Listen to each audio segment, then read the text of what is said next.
she died. This incident gave Mother Frances the idea to do something more for children with terminal diseases, and it resulted in the establishment of a home to which children could come. It is not a sad and dismal place, but has a happy atmosphere. Helen House can take 8 children, and each has his or her own bedroom. Parents can choose to sleep in the same room, or there is family accommodation with 2 double bedrooms. There is therapy and relaxation. It is run by people who have love and concern for children. There are trained nurses, teachers, a nursery nurse, social worker, physiotherapist, a chaplain, and a general practitioner as a medical officer. There is also an administrator, a secretary, 2 sisters from All Saints Society, and a few volunteers. It was called Helen House in memory of the first little girl, and children can go from birth until 16.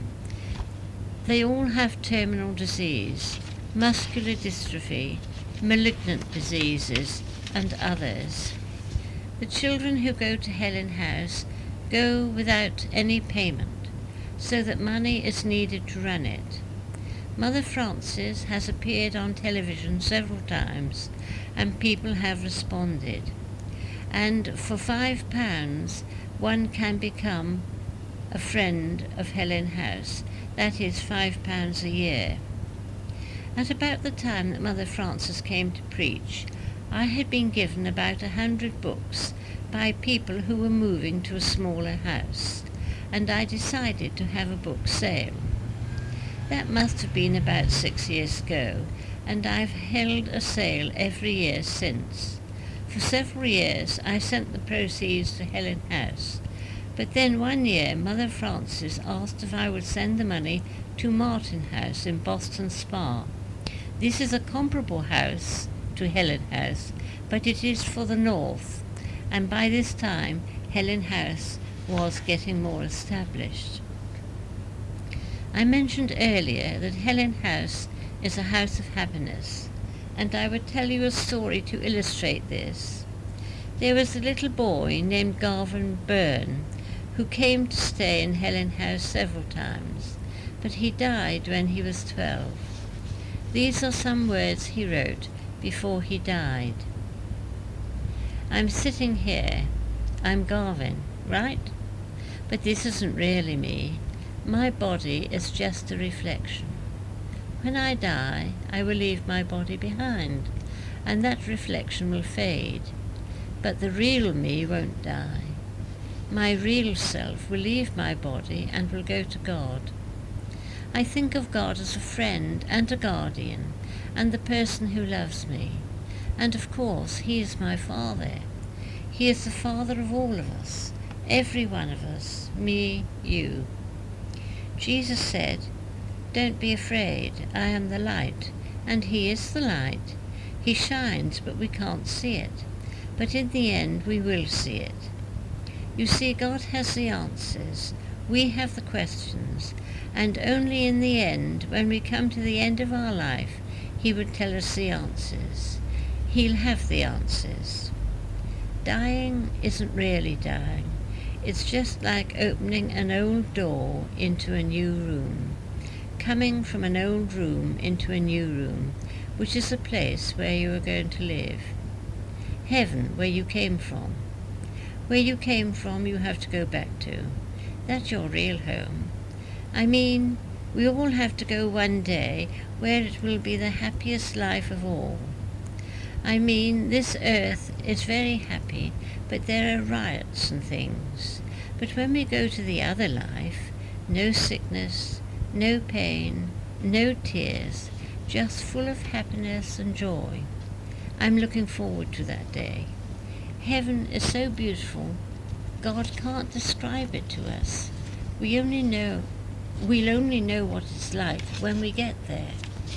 I'm glad really that Jesus kept it a secret, because it will give us a surprise.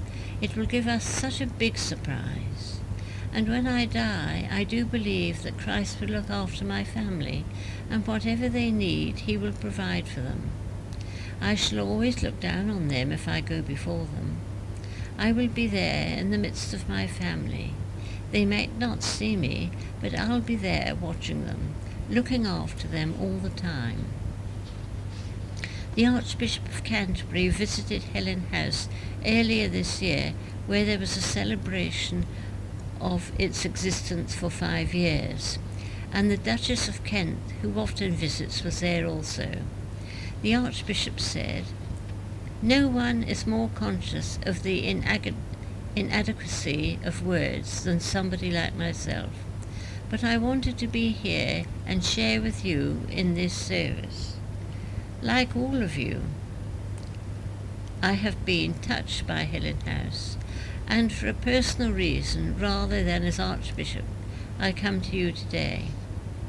About 2 years ago, I dropped into Helen House for the first time on a Sunday afternoon, and was immediately gathered into the family without fuss, and made my first friendships with children on the sofa. I have always left Helen House feeling better for having been there. That is why we thank God today for 5 years of Helen House. Helen House is not about death, it's about life. It represents an encounter with God's loving goodness, and that's something the children who come here seem to know. None of you is likely to forget what your children have meant to you, but memories need managing, and the best way to do that is to thank God for what your children's lives have meant to you. The world doesn't know what to make of the death of children. Too often there is talk of lives cut short. No life, however short, is ever wasted. There is a Jewish saying which puts what I'm trying to say simply. It is this: there are those who gain eternity in a lifetime, and others who gain it in one brief hour. My experience of this house has taught me this. I think of Philip, gentle but receptive. I think of Victoria, beautiful, fragile. They have left their mark on my life. They've wrapped themselves round your hearts. They've become part of you. While they lived, they needed you so much, depended on your presence, for this is one of the strange things of life. We come to love those for whom we do most, and so the child whose illness and helplessness needs our constant care wins our tenderest and most heartfelt love. All children evoke love, but most of all those who are permanently ill.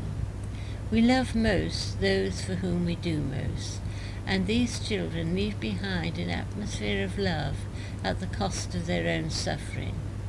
Only the suffering of your child has ended, not the love.